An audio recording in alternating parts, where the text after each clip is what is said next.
지난주에는 우리가 성탄절이었기 때문에 성탄 발표 예배로 드렸습니다.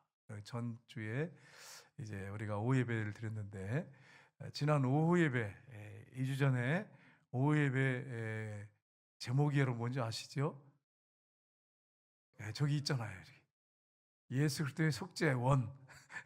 오늘은 예수 그리스도의 속죄 2. 제가 항상 말씀드렸잖아요. 여러분들 질문할 때는 꼭 제가 답을 이미 다 이렇게 보여주시고 힌트를 다 주고 말씀드리라고 그랬죠. 그래서 2주 전에는 예수 그리스도의 속죄 1 했어요. 오늘은 예수 그리스도의 속죄 2 이렇게 하겠습니다. 하는데 이 속죄가 뭐냐라고 우리가 질문을 이제 하게 되잖아요. 속죄. 이제 첫 번째 질문은 이제 보니까 답을 하겠는데, 이제 두 번째는 답이 없어요. 없고, 여러분 생각나는 대로 우리가 2주 전에 속죄가 뭐가 속죄라고 그랬습니까? 기억나세요? 기억을 제가 상기시켜 드리겠습니다. 속죄란 말은 이 카파르한 단어인데 죄를 가리다, 덮어주다 이런 뜻이 있다고 말씀드렸습니다. 그래서 예수님이 십자가에 죽으시고 3일 만에 부활하셔서 완전히 우리 죄를 덮으셨어요. 속죄라고 그러죠. 덮으시고 가려주셨어요. 그래서 하나님과 화목하게 하셨어요. 그리고 하나님의 공의의 심판에서 제외되게 하신 것입니다. 이게 속죄 사역입니다. 이해하시겠어요? 식사하고 나서 혹시 식곤증 있는 분은 모르겠는데 정신을 바짝 차리고 중요한 단어예요. 속죄라는 단어를 우리가 속죄함, 찬송가의 속죄가 너무 많아요. 이걸 어떤 내용인지 알아야죠. 그러니까 예수님의 그 십자가의 보혈의 피로 우리의 죄를 덮고 가려주시고 하나님과 화목하게 하시고, 그 다음에 어떻게 했다고요? 하나님의 공의의 심판에서 우리를 제외시키셨어요. 더 이상 심판을 받지 않도록 하신 것이 속죄입니다. 이제 이해하시겠죠?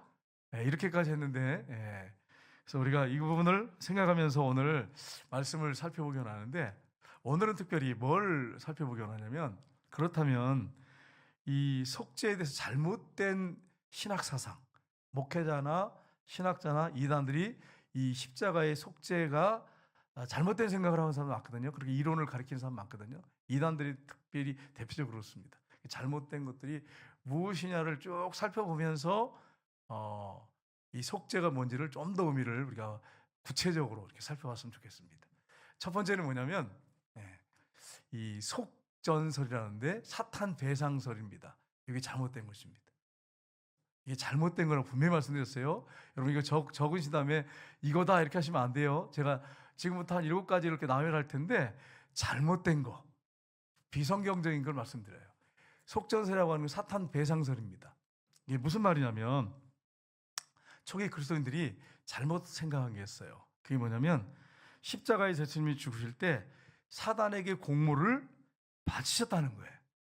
하나님께서 사단에게 예수님이 십자가에 죽으시고 부활케 하심으로 사단에게 그 값을 지불했다는 거예요. 여러분 맞습니까? 틀립니까? 틀리죠. 틀립니다.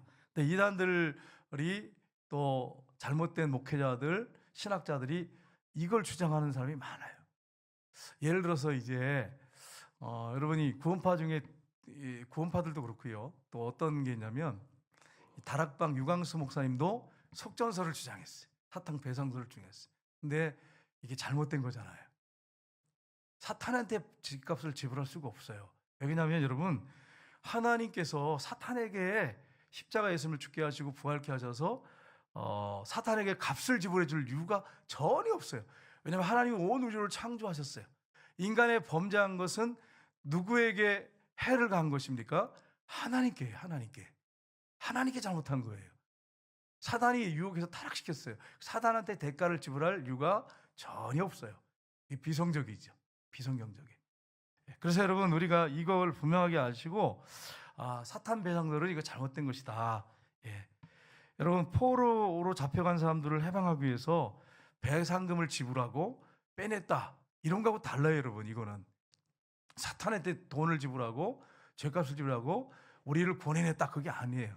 이건 틀린 설입니다. 분명히 비성경적이에요. 어디에도 이것을 뒷받침하는 그런 성경 구절은 없습니다. 사탄 배상설은 틀린 것입니다. 성경에 뭐라고 되어 있냐면 로마서 8장 32절 34절 보겠습니다. 같이 읽겠습니다. 자기 아들을 아끼지 아니하시고 우리 모든 사람을 위하여 내어주시니가 어찌 그 아들과 함께 모든 것을 우리에게 주시지 아니하겠느냐. 누가 정죄하리요? 죽으실 뿐 아니라 다시 살아나신 이는 그리스도 예수시니 그는 하나님 우편에 계신 자요 우리를 위하여 간구하시는 자신이라. 아멘. 여러분, 하나님께서 자기 외아들을 아낌없이 주셨는데 우리를 사탄의 손에서 건지기 위해서, 사탄에게 죗값을 지불하고 우리를 건지기 위해서 보내신 것은 아니라는 거예요. 네. 하나님께서 자기 아들을 죽이신 것은 죄를 졌기 때문에, 인간이 죄를 졌기 때문에 그 하나님의 거룩하심, 의로우심에 손상을 입혔어요. 하나님은 거룩하고 의로우시기 때문에 죄를 반드시 심판하셔야 돼요. 그래서 그 아들을 죽이신 것입니다. 그리고 3일 만에 부활시키셔서 하나님도 의로우시고 우리로 의롭다게 하신 것입니다. 이것이 성경적입니다. 그래서 누가 정죄하려, 하나님이 이렇게 하셨는데 누가 우리를 정죄하려? 죽으실 뿐 아니라 다시 살아나신 이는 그리스도 예수시니. 사단을 밟아버렸어요, 부활하시면서. 그리고 사단한테 배상했다고 하는 건 틀려요. 예수님이 죽으시고 3일 만에 만약에 안 부활하셨다면 조금 의심할 수 있겠지만 사단을 밟아버리셨어요. 사단에게서 승리하셨어요.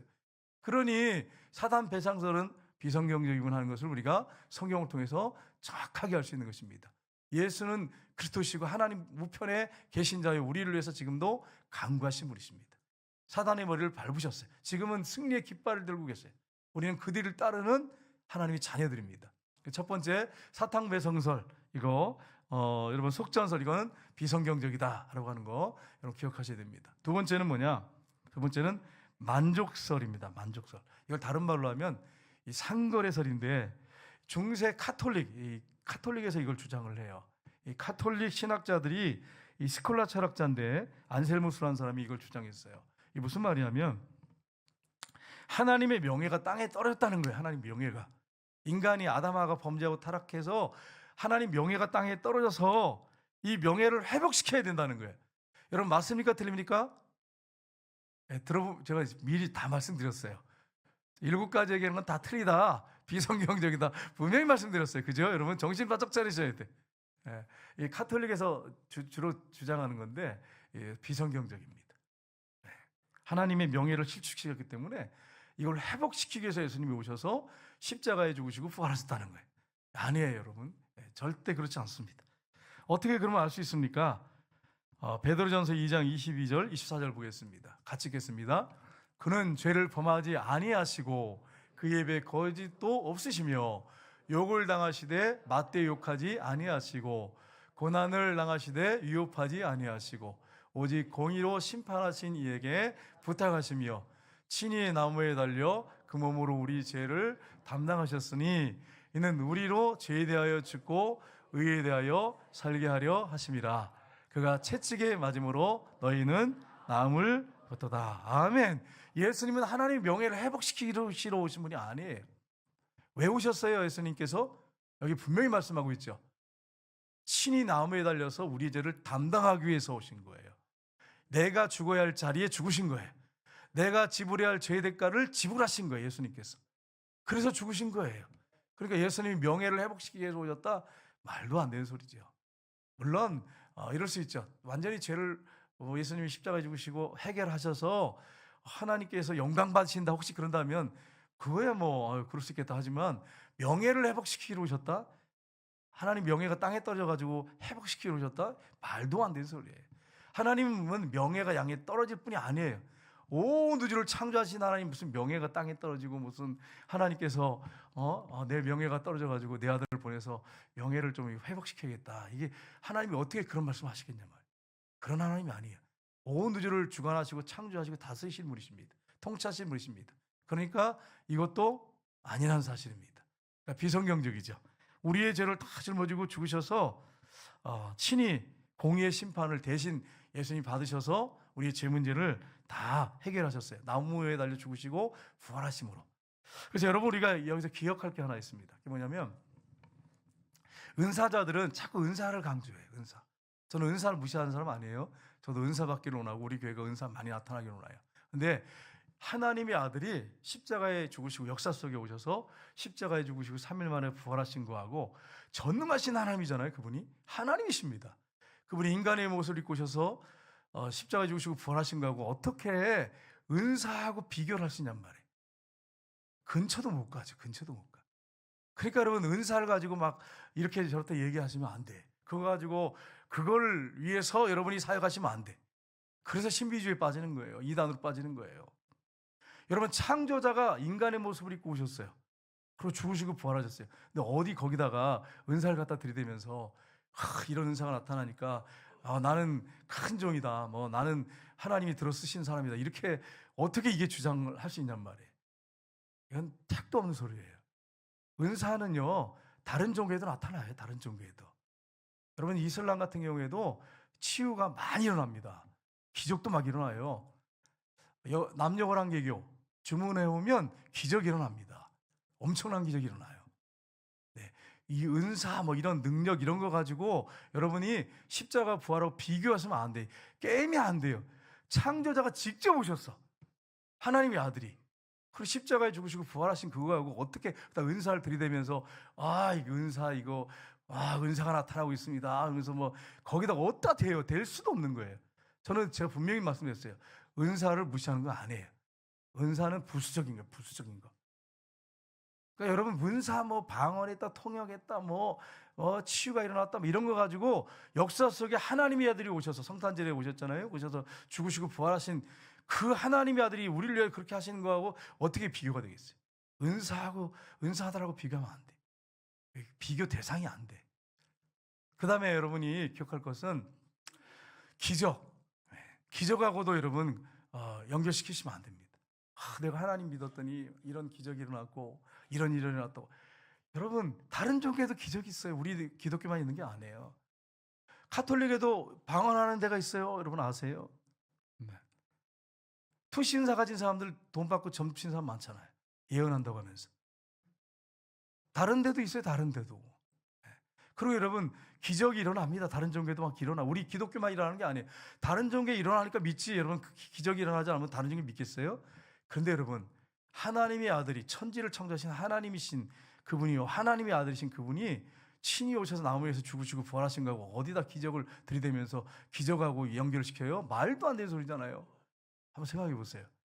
여러분 자녀가 있는데 그 자녀하고 선물 갖다가 어떻게 비교를 해요? 선물 안 줄 수도 있는 거지.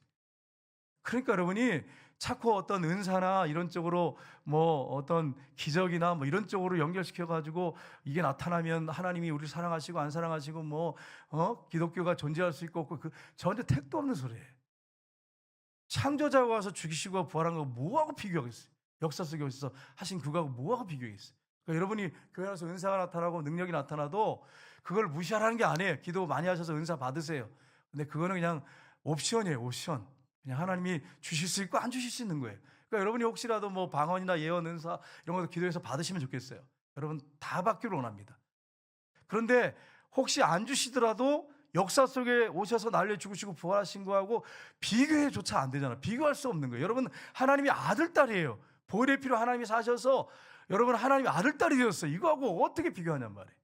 그러니 뭐 방언을 못한다고 해서 나는 하나님의 아들이 아니고 뭐 예언의 은사가 나타나서 나는 하나님의 딸이 아니고 이거하고 연결할 필요가 없는 거예요. 이 부분을 여러분이 분명하게 하셔야 됩니다. 이게 명확하지 않으면 신앙생활에서 흔들린다니까요. 기도하다가 응답 안 되면 하나님이 안 사랑하네. 하나님이 역사하지 않네.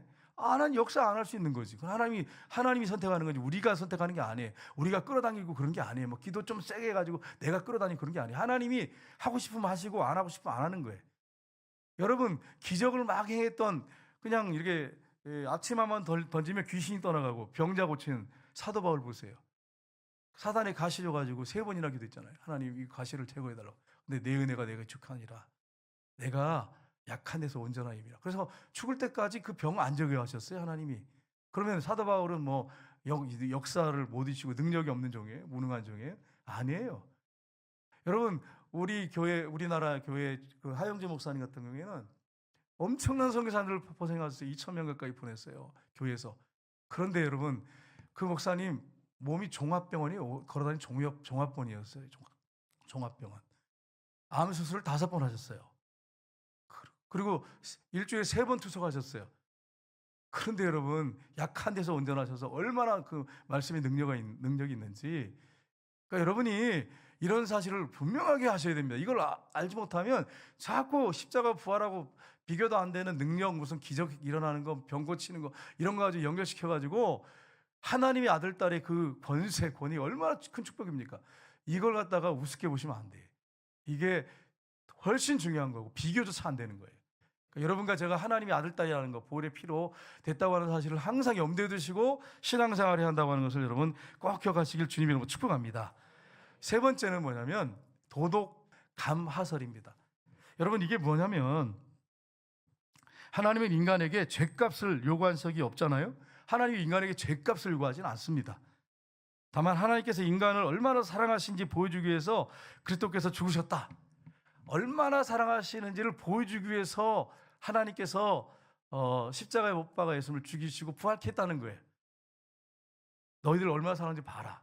십자가에 내 아들을 죽을 정도로 이렇게 내가 사랑하는 거, 너희들 좀 감동을 좀 받아봐라. 맞습니까? 틀립니까?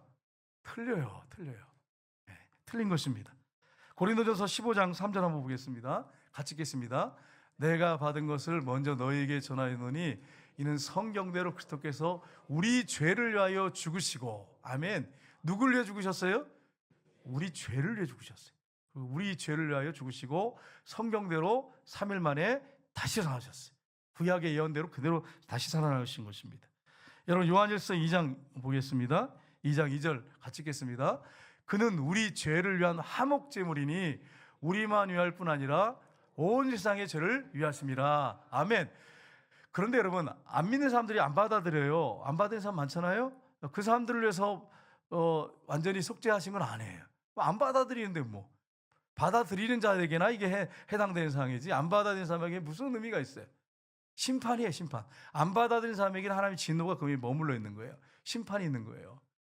하나님을 믿는 사람에게는 하나님과 화목하게 하고 공의의 심판을 제거시켜 주시고 하나님께서 영적인 복을 주시지만, 받아들이지 않는 자에게는 하나님의 공의의 심판이, 이 저주가 그 위에 머물러 있는 거예요. 그 머리에. 죽으면 그냥 바로 지옥에 들어가는 거예요. 그러니까 얼마나 여러분 무섭습니까? 그래서 여러분, 우리가 이런 사실을 안다면 하나님이 내가 너를 얼마나 사랑하는지 봐라, 그래서 우리의 마음을 감동시키기 위해서 아들을 내어주신다, 이런 설이 있어요. 이건 비성경적이죠. 물론 하나님께서 나 같은 죄인을 위해서 하나밖에 없는 아들을, 하나님이신 예수님이 오셔서 나를 죽으셨구나, 하나님의 사랑이 얼마나 큰지 안다, 이거는 우리가 구원받은 다음에 감격하는 거죠. 하나님이 자기 아들을 우리를 위해 내어주셨으니까요. 그러나 하나님이, 하나님 입장에서 야, 너희들 내가 얼마나 너희 사랑하는지 한번 봐, 너희들 좀 감동을 좀 받아야 돼, 이래가지고 도덕 감화설을 주장하는 사람들은 그래서 예수님을 죽이셨다는 거예요. 말도 안 되는 소리죠. 우리가 이런 사실을 명확하게 알지 않으면 헷갈릴 수 있어요. 나의 죄를 위해서 죽으셨다는 거, 죄값을 지불했다는 것을 놓쳐버려요. 그래서 하나님이 우리 감동받게 하려고 사랑 아들을 죽이셨다, 십자가에서, 이렇게 또 생각하면 이 신학자들이나 목회자들이나 이단들 중에서도 그렇게 주장하는 분들이 많습니다. 잘못된 것입니다. 그 다음에 4번째는 모범설입니다. 예수 그리스도의 죽음은 단지 하나의 모범일 뿐이다 주장하는, 모범일 뿐이다. 훌륭한 모범을 보이셨다. 여러분, 맞아요, 틀려요? 네, 값을 미리 제가 답을 말씀드렸어요. 틀려요. 예수님의 죽음은 단지 그냥 훌륭한 하나의 모범이다. 모범이 있어야 될 거 아니냐? 모범이 있어야 될 거 아니냐? 그래서 예수님이 모범을 보이기 위해서 이 땅에 오셔서 죽으시고 부활하셨다, 이렇게 주장하는 사람들이에요. 이게 잘못된 것입니다. 같이 읽겠습니다. 우리 아버지의 뜻을 따라 이 약한 세대에서 우리를 건지시려고 우리 죄를 대속하기 위하여 자기 몸을 주셨으니. 아멘. 모범을 보이기 위해서 죽으신 게 아니에요. 예수님이 여기 뭐라고 말씀했습니까? 이 약한 세대에서 우리를 구원하시려고 우리 죄를 대속하기 위하여 자기 몸을 주셨으니. 내가 죽을 자리에서 예수님이 피값을 주시고 나를 건지기 위해서, 구원하기 위해서 자기 몸을 주셨다는 거예요. 그러니까 여러분 모범설은 잘못된 거죠. 베드로전서 2장 4절 보겠습니다. 같이 읽겠습니다. 친히 나무에 달려 그 몸으로 우리 죄를 담당하셨으니 이는 우리로 죄에 대하여 죽고 의에 대하여 살게 하려 하심이라. 그가 채찍에 맞음으로 너희는 나음을 얻었나니. 아멘. 여러분, 예수님이 십자가에 못 박혀 피 흘려 죽으실 때 예수님만 죽은 게 아닙니다. 누구도 죽었습니까? 여러분도 죽었어요. 그러면 질문해 볼게요. 여러분 죽으셨습니까? 이렇게 하면 답은 잘해요. 죽었습니다. 이렇게 해놓고서는 안 죽었잖아요. 솔직히 성질 다 나오잖아. 성질 다 나오잖아. 가정에서 생각해봐요. 죽었다고 맨날 그래놓고서는 가정에서 성질 다 나와. 자녀들하고 성질 다 나오고. 그래서 죽었다 그래요. 말로 막 안다 그러면서 막 난 알고 있어요. 그런데 또 직장에 가서 또 막 싸우고 막 여기저기 싸워가지고 그냥 그 사람만 가면 그냥 예수 믿는데 여기저기 가가지고 그냥 그 사람만 가면 막 싸움이 벌어져. 막 예수 믿는데 어느 교회 다니는 뭐 집사님이라 그러는데 권사라냐 그러는데 안 죽었잖아. 안 죽었잖아. 뭐라고 말씀했어요? 예수님이 십자가에 죽을 때 우리 죄값을 다 지불하고 우리도 함께 죽었어요. 함께 죽었어요. 여러분이 화가 날 때 어떻게 해야 됩니까? 나는 십자가에서 이미 죽었습니다. 이 고백하셔야 돼요. 같이 죽었어요. 그럼 여러분 제가 물어볼게요. 죽은 사람한테 죄값을 물을 수가 있어요? 없어요? 없어요. 여러분과 저한테 죄값을 물으시질 않아 하나님이. 여러분이 죽을 때 예수님과 함께 같이 죽었기 때문에 하나님께서 여러분한테 죄값을 묻지 않습니다. 왜 안 묻죠? 예수님과 함께 죽어서 끝났어 이미. 그럼 이제 누가 살아야 내 안에서? 예수님이 살아계신단 말이에요. 예수님의 영, 예수님이 내 안에 살아계신단 말이에요. 그러니까 여러분, 여러분과 저는 이제 예수님 모시고 사는 거예요. 예수님 모시고 사는 거야. 그러면 여러분 어떻게 될까요? 예수님 모시고 산다고 했을 때 어떻게 살아야 될까요? 가면 화평이 있고 기쁨이 있고 감사가 있고 내 뜻대로 안 돼도 내 욕심대로 안 하고 내 욕심 다 버리고 주만 따라가겠네. 찬송 불렀잖아요. 네. 그러니까 여러분 우리가 이미 죽었다고 했을 때 가정에서나 교회에서나 직장에서 어떻게 할지 답이 나오잖아요. 답이 나오잖아요. 여러분 교회들이 이렇게 어떤 의견이 서로 안 맞을 수가 있어요. 의견이 안 맞을 수 있어. 근데 의견이 안 맞아서 교회가 갈라지는 게 맞습니까? 틀립니까? 자기가 아주 생생히 살아있기 때문에 그래서 교회가 갈라지는 거예요. 여러분과 저는 이미 죽었어요. 의견이 틀릴 수 있어. 그래서 자기 얘기할 수 있어요. 나 이렇게 생각합니다. 저렇게. 그러다가 아니 안 될 수 있잖아요. 내 뜻대로 안 될 수 있잖아요. 그러면 딱 접어야지. 끝까지 주장해가지고 여러분 그렇게 주장해서 이기면 상 받는 분 손 들어보세요. 아무도 없네. 욕만 먹어요. 뒤에서 사람들이 욕해요. 저 사람 고집이 너무 세가지고 자기가 살아가지고 고집만 저렇게 센지 모르겠다고 욕이나 먹지 칭찬받고 상 받지 못합니다. 여러분 그 가정이나 교회에서 어디서 마찬가지야. 여러분 고집 피운다고 해서 여러분이 하나님께 상 받고 칭찬받는 게 아니에요. 나중에 주님 앞에 가면 혼날 수 있고 어떤 분은 못 갈 수도 있어. 교회 안에서도 그런 분이 있어요. 어떤 분은 교회 보면 막 아무것도 아닌 거 가지고 교회가 깨져.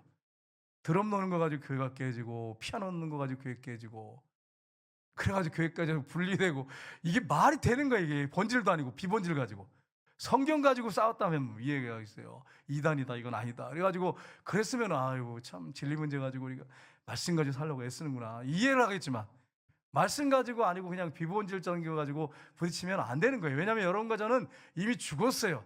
저도 죽었어요. 그러니까 여러분 내 뜻대로 안 돼도 제가 얼굴이 어떨까요 지금? 기쁨이 충만해. 내 뜻대로 안 된다고 해서 그것 때문에 막 마음속에 성도를 때문에 내가 속상해. 죽은 사람이 무슨 속을 상해. 죽을 상해. 무슨 속을 상해. 내 자아가 이미 십자가에 죽었는데 내가 왜 속이 상해. 속을 상할 이유가 없어요. 이유가 없어. 마음 상할 수 있지만 그렇죠. 신앙이 약한 마음을 상할 수 있지만 마음 상할 이유가 없어. 하나님의 뜻대로 다 이루어지는데 그냥 우리는 순종하면 최선만 다한 것뿐인데 하나님이 하실 일인데 걱정할 게 하나도 없어요. 여러분 감당치 못할 시험을 하나님이 허락하지 않으신대요. 누가 하신 말씀이에요? 하나님이 하신 말씀이에요. 너에게 당한 시험 감당치 못할 시험 주시지 않는데 감당 못하면 피할 길을 주신대.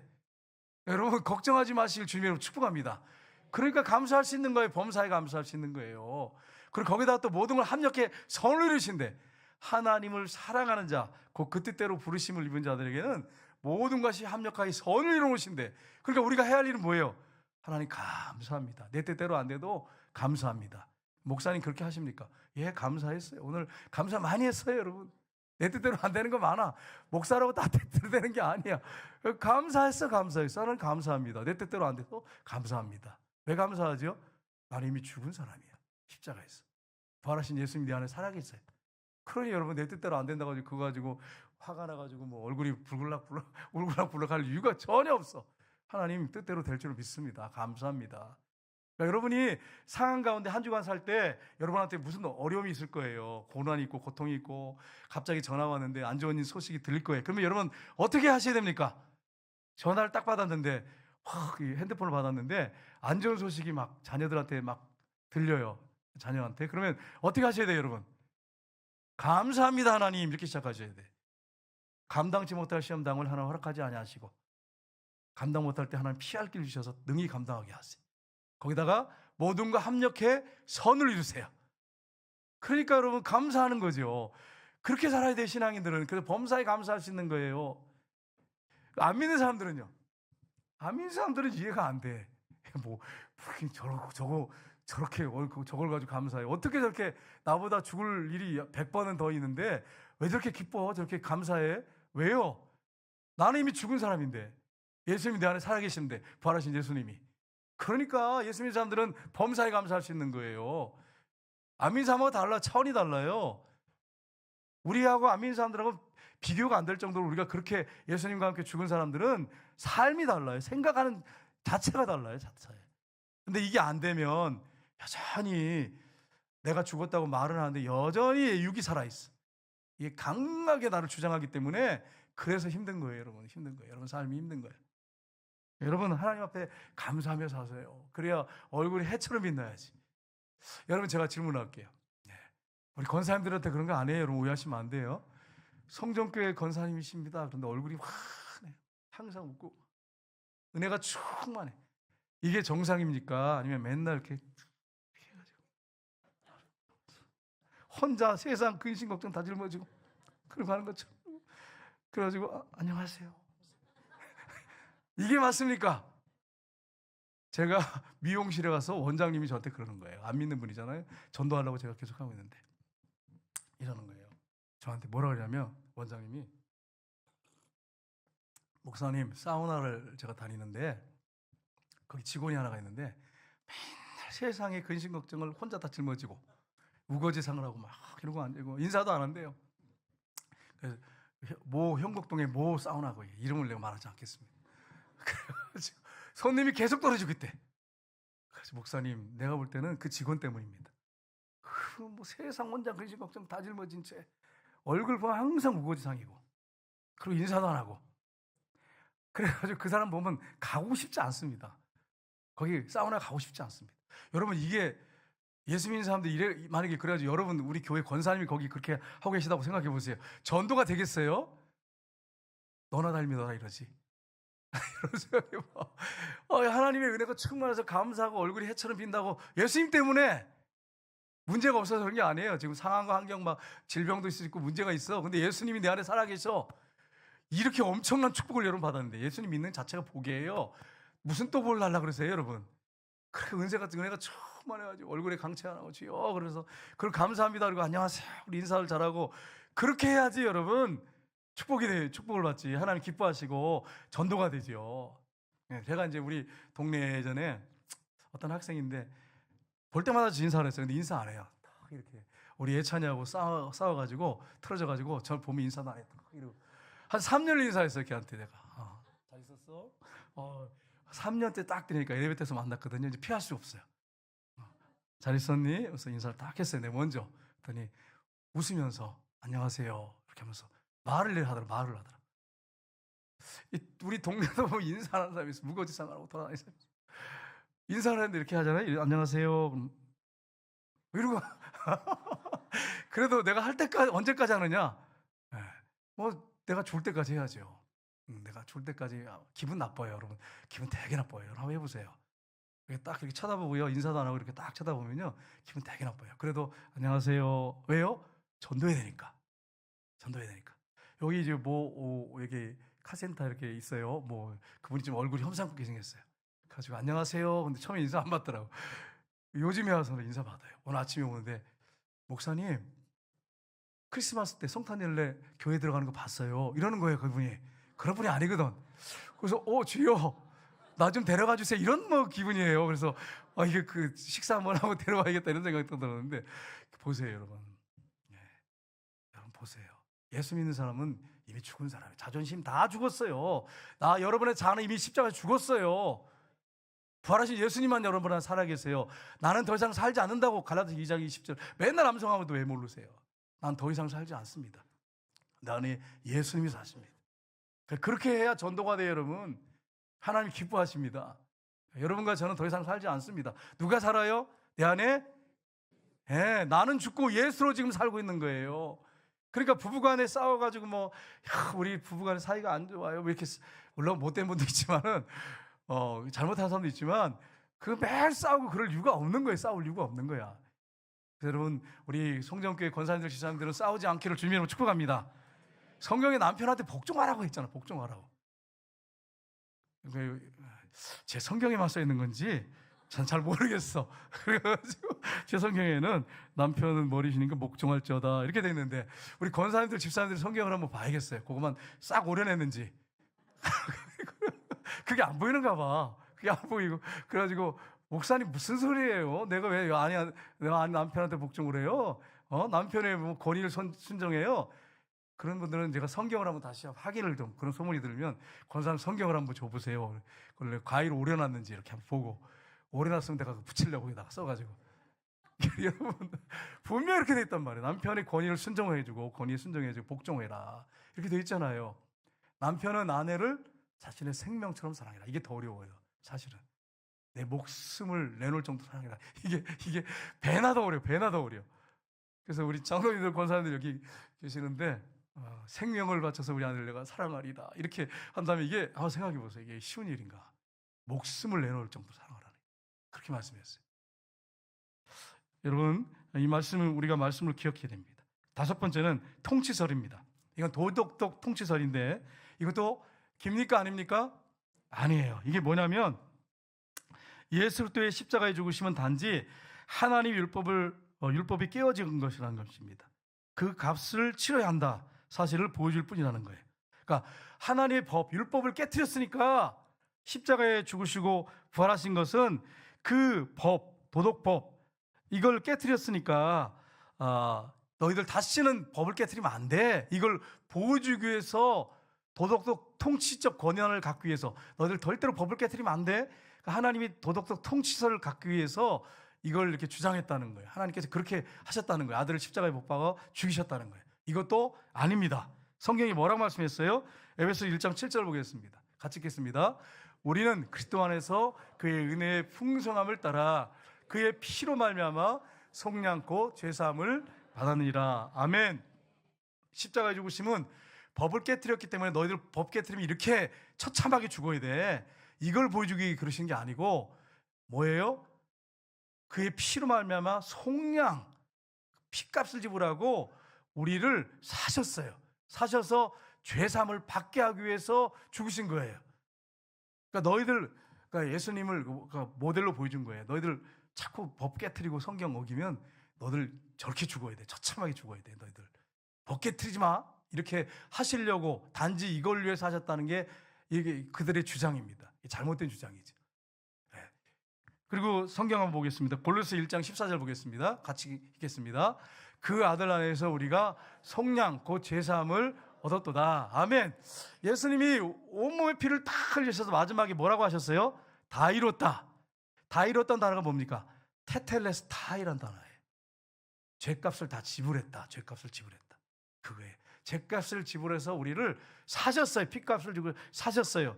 그래서 하나님 앞에 우리를 드리셨어요. 여러분과 저는 이제 더 이상 내가 아니에요. 내가 아니야. 이제는 하나님께 드려진 존재이기 때문에 누굴 위해 살아야 됩니까?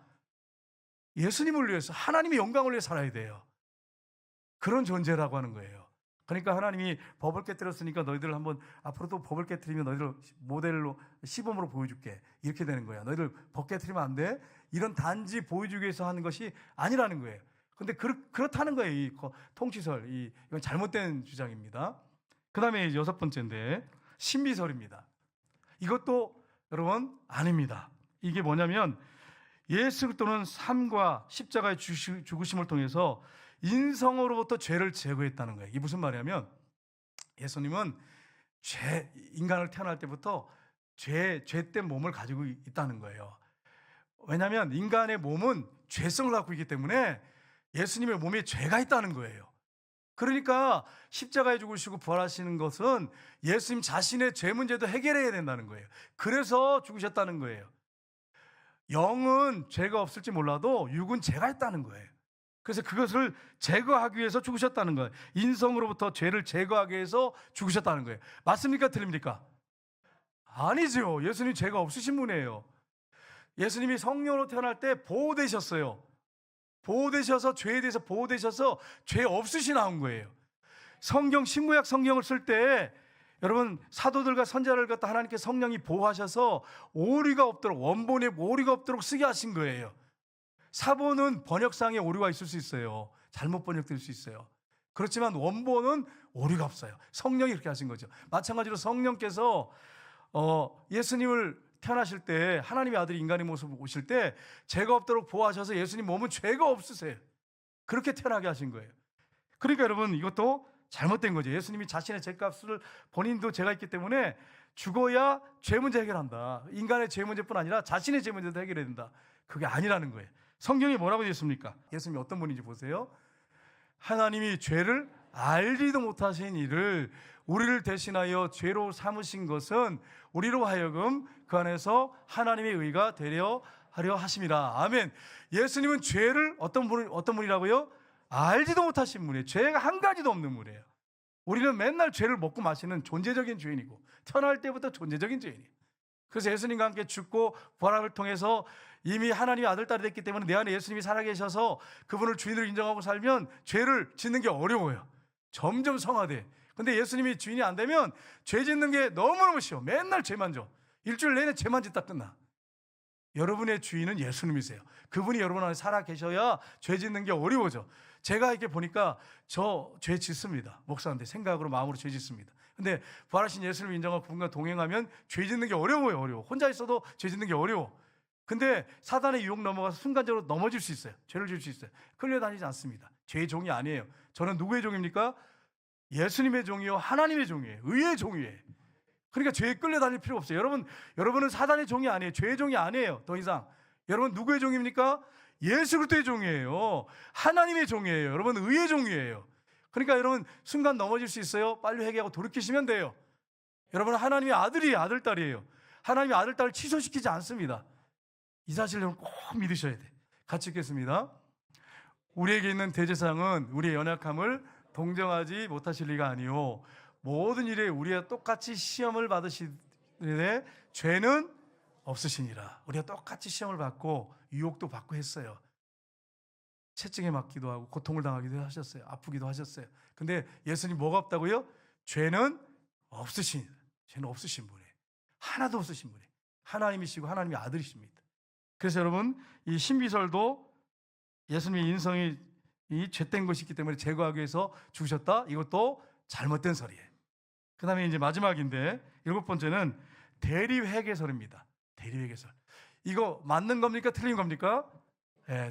이걸 분명히 말씀드렸어요. 이게 다 7가지 틀린다 그랬어요. 이게 무슨 말이냐면 예수 그리스도께서 십자가에 죽으신 것은 인류를 위해서 대신 회개하신 일이라는 거예요. 대신 죄를 쉽게 말하면 고백한 일이라는 거예요. 맞습니까? 틀립니까? 틀리죠. 말도 안 되는 소리예요. 예수님이 대신 죄를 회개하고 고백하려고 또 이 대신 회개하려고 우리 대신 회개하려고 십자가 죽으시고 부활한 게 아니라는 사실. 이거 틀린 겁니다. 그러면 성경은 뭐라고 이렇게 말씀합니까? 베드로전서 3장 18절 같이 읽겠습니다. 그리스도께서 단번에 죄를 위하여 죽으사 의인으로서 불의한 자를 대신하셨으니 이는 우리를 하나님 앞으로 인도하려 하심이라. 육체로는 죽임을 당하시고 영으로는 살리심을 받았으니. 아멘. 여기서 여러분이 이 성경을 잘못 하시면 안 됩니다. 육체가 부활하셨어요. 근데 여기서 영으로는 살리심 받았다는 거 원어상에 들어가면 성령을 가리킵니다. 그러니까 이걸 잘못 보시는 분 많아요. 성경 읽다가 예수님은 육체로는 죽었고 영이 부활하셨구나 이렇게 해서 이제 본문이 원어 그게 아니고 여기서 영은 성령입니다. 육체로 죽음을 당하시고 성령으로 육체가 부활하셨다는 거예요. 원어상에 이렇게 되어 있어요. 그러니까 성경을 잘못 읽으면 예수님이 육체로 부활했는데 영으로 부활했다고 자꾸 생각하는 부활을. 성경을 원어로 안 보면 잘못 해석하는 거예요. 예수님은 육체가 죽임을 당하셔서 십자가에 못 박혀 죽으셨어요. 근데 성령으로 육체가 그대로 살리심을 받았어요. 육체가 죽은 그대로 육체가 살리심을 받았어요. 예수님이 부활하신 것은 육체입니까? 영혼입니까? 이게 봐요. 이게 분명히 말씀을 앞에 드렸는데 예수님이 부활하신 것은 영의 부활입니까? 육의 부활입니까? 육의 부활이에요. 육의 부활이에요. 예수님이 부활하셨어요. 그 몸을 가지고 신령한 몸고 딱 나타나셔가지고 너에게 평강이 있을지어다 그랬더니 제자들이 예수님을 뭐로 봤습니까? 유령으로 봤어요. 영으로 봤어요. 그러니까 예수님 뭐라고 말씀하세요? 여기 먹을 거 있느냐? 그러더니 고기하고 떡을 드리니까 그걸 드시면서 뭐라고 말씀하십니까? 영은 뼈라 살기 없으되 너희 보는 것처럼 나는 있느니라. 육체가 부활했다. 이거 분명히 보이시잖아요. 그러니까 여러분 보세요. 얼마나 잘못된 설들이 많은지 보세요. 얼마나 잘못됐습니까? 성경을 제대로 못 보면 여러분 잘못된 해설을 따라가요. 목사님 그러면 이게 뭐가 문제가 되는데요? 예수님이 우리에 죽으시고 부활하신 것이 얼마나 큰 사건인지, 하나님이 그 아들을 십자가에 죽게 하신 사건이 얼마나 큰 사건인지 이게 약화시키는 거예요. 은혜를 깊이 받게 하지 못해요. 그래서 명확하게 알아야 한다는 거예요. 그러면 예수님이 왜 죽으셨어요? 하나님은 거룩하고 옳고 선하신 분입니다. 그래서 하나님은 죄를 볼 수가 없는 분이에요. 죄가 해결되지 않는 사람을 볼 때는 송충이같이 지렁이같이 봐요. 그리고 좀 구더기같이 봐요. 죄가 해결되지 않은 사람, 하나님 진노가 거기에 머물러 있어요. 그러나 회개하고 거듭난 사람은 하나님이 그 핏값을 가지고 죄를 다 사하시고 용서하셔서 하나님 자녀 삼으신 사람들은 죄가 있고 허물 있지만 그 십자가의 보혈을 통해서, 십자가를 통해서 보기 때문에 하나님께서 긍휼의 마음으로 보시고 사랑의 마음으로 보시고 우리 주님이 슬퍼하세요. 죄를 지면 우리를 볼 때. 그래서 하나님의 공의, 하나님의 거룩하심, 의로우심을 우리가 어떻게 했어요? 죄를 져가지고 쫓겨난 거예요. 하나님께서 쫓겨난 거야. 그래서 하나님이 그러면 거룩하고 의로우신 분이라면 어떻게 됩니까? 죄에 대한 벌을 내리셔야 돼. 내가 사랑의 하나님이니까 그냥 없는 걸로 하자. 그냥 없는 거 덮어줄게. 그냥 없는 걸로 하자. 그러면 큰 죄를 졌건 작은 죄를 졌건 다 없는 걸로 하자. 이거는 불의한 거예요. 재판장이 재판하는데 하나님은 의로운 재판장이라고 했잖아요. 근데 나는 사랑이 많은 재판장이야. 너 그 정도 작업 괜찮아. 그래, 너 괜찮아. 이런 재판장 서야 됩니까? 말아야 됩니까? 쫓겨나야 돼. 이런 재판장. 우리나라 재판장들 중에 잘못된 재판장 많아요. 공의로 재판하도록 여러분 하셔야 돼. 공의가 나타나야죠. 거기서 공의와 사랑이 나타나야죠. 그래서 하나님께서 여러분 하나님의 공의, 이 거룩하심, 이걸 우리가 죄를 범함으로 말미암아서 쫓겨나가지고 하나님의 그 거룩하심을 갖다가 완전히 손상했죠. 우리가 손상시킨 것입니다. 그래서 하나님께서 자기 아들을 우리 대신 우리 이름표를 달고 보내신 것입니다. 하나님이 오신 거예요. 하나님의 아들이. 그래서 십자가에 높이 달려서 피 흘려 죽으셔서 3일 만에 부활하셨어요. 그 십자가는 공의만 있는 게 아니고 공의와 사랑이 같이 있습니다. 이게 십자가입니다. 여러분 어디에, 세상에 어디에 사랑과 공의가 같이 있을 수 있습니까? 한번 생각해 보세요. 그런 자리가 어디 있습니까? 공의로 막 잣대를 대면 사랑이 없어지고요. 사랑으로 하면 또 공의가 사라져 버려. 근데 십자가는 하나님의 사랑과 공의가 동시에 나타나셨어요. 왜 그렇죠? 죄는 반드시 벌어야 돼. 그런데 우리를 죽이신 게 아니고 우리를 죽여야 마땅하잖아요. 우리를 죽여야 돼. 지옥 보내는 건 마땅해요. 자기 아들을 보내가지고 십자가에 대신 죽이셨어요. 그래서 하나님의 공의가, 거룩하심이 이루어진 거예요. 하나님의 사랑이 거기서 이루어진 거예요. 공의와 사랑이 만났어요. 여러분 하나님의 공의 때문입니다. 하나님의 사랑 때문입니다. 그래서 자신의 아들을 죽이신 거예요. 그러니까 여러분이 대답할 때 하나님께서 공의 때문에 아들을 죽였다, 그것도 틀려요. 사랑 때문에 죽였다, 그것도 틀려요. 그럼 뭐라고 해야 됩니까? 하나님의 사랑과 공의 때문에 죽이셔야 했다는 거예요. 그게 십자가에서 만나는 거예요. 우리는 죄로 인해서 멸망받아 죽어 마땅한 존재들이에요. 근데 하나님께서 자기 아들을 십자가에 못 박아 죽이심으로 우리를 사랑하셔서, 영혼을 우리를 아들도 사랑하시고 우리도 사랑하세요. 예수님이 하나님 뜻을 아시고 대신 죽겠다고 하셨어요. 결정하셨어요. 그래서 예수님이 죽으셨어요. 부활하셨어요. 그래서 여러분 십자가는 하나님의 공의와 사랑이 만나는 거예요. 십자가는 항상 여러분이 봐야 될 게 하나님의 사랑과 공의가 여기 있구나. 그러면 어떻게 될까요? 하나님 감사해요. 그래서 십자가를 통해서 나를 보시니까 나를 자녀로, 아들로, 딸로 보시는군요. 내가 죄 짓는 걸 두렵게 여기게 하시고 피 흘리기까지 싸우게 하옵소서. 싸우다가 질 수 있어요, 여러분. 그러나 그것 때문에 하나님이 우리를 심판하고 지옥 보내지 않습니다. 회개하고 빨리 돌이키면 용서해 주시고 여전히 탕자를 받아주시는 것처럼 안아주십니다. 그게 하나님의 사랑이에요. 그래서 여러분 한 주간 동안 우리가 살 때 우리가 실수할 수 있고 넘어질 수 있습니다. 그때 어떻게 됩니까? 빨리 회개하고 돌이키셔야 됩니다. 여러분 죄 안 지는 방법이 한 두 가지가 있는데 첫 번째가 뭐냐, 틈을 주지 마세요. 틈을 안 주려면 어떻게 하냐면 기도 생활하는 거, 말씀 묵상하는 거, 이걸 계속 꾸준하게 하셔야 돼요. 기본기가 돼야 돼요.